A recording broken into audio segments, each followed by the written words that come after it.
ঢাকাই সিনেমার জনপ্রিয় নায়িকা নুসরাত ফারিয়া দেশের পাশাপাশি কাজ করেন ভারতের পশ্চিমবঙ্গেও। অভিনয় ও গান দুটি সমান তালে চলে তার। 2020 সালের মার্চ মাসে পারিবারিকভাবে বাগদান সেরেছিলেন নুসরাত। প্রায় দীর্ঘ 10 বছর প্রেমের পর রনি রিয়াদ রশিদের সঙ্গে আংটি বদল করেন তিনি। কিন্তু বছরখানেক পরই অভিনেত্রী জানান রনির সঙ্গে তার বিয়েটা আর হচ্ছে না, তাদের সম্পর্কে বিচ্ছেদ হয়েছে।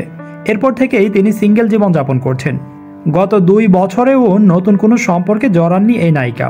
সম্প্রতি একটি সংবাদ মাধ্যমে দেয়া এক সাক্ষাৎকারে রনির সঙ্গে বিচ্ছেদের কারণ পরিষ্কার করেছেন ফারিয়া।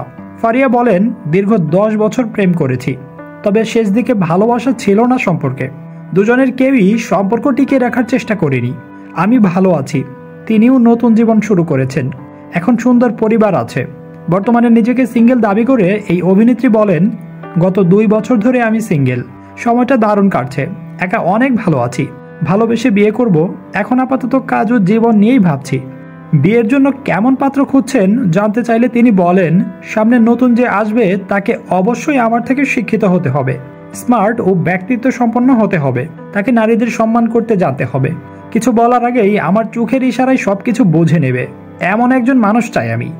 নতুন সম্পর্কে বেশি সময় নেবেন না নুসরাত ফারিয়া, মনের মতো কাউকে পেলে দ্রুতই বিয়ে করে ফেলবেন তিনি।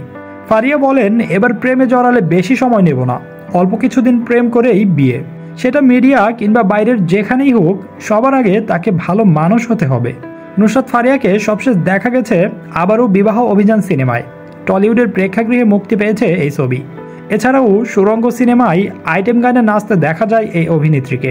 প্রসঙ্গত 2015 সালে বাংলাদেশ ভারত যৌথ প্রযোজনার সিনেমায় আশিকি দিয়ে বড় পর্দায় অভিষেক হয় এই অভিনেত্রীর।